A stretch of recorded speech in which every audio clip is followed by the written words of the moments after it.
Welcome to the Banker Lamp. Please enjoy the video. You begin by collecting what matters most, your income lines and expense groups, not every receipt.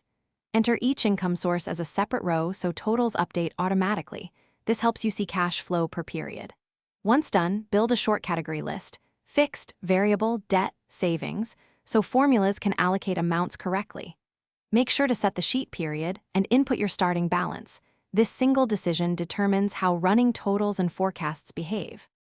Now construct the main ledger: date, description, category, amount, and type. You will use drop-down validation to enforce clean categories. This prevents mismatches when aggregating. Next, add a running balance formula that references previous balance plus income minus expenses. This shows real-time cash position.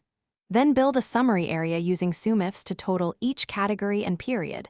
This tells you where money flows. Make sure conditional formatting highlights negatives so you spot issues fast.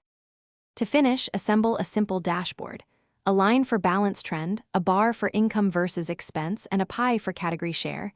These visuals explain why patterns exist. Once in place, lock key formula cells and protect the sheet. This prevents accidental edits. Then save a backup copy and enable version history. If totals don't match, check category typos and SUMIFs ranges first. That's the most common error. Keep a brief troubleshooting note so you can fix recurring mistakes quickly. Thanks for watching. If this was helpful, leave a like and consider subscribing. See you next time.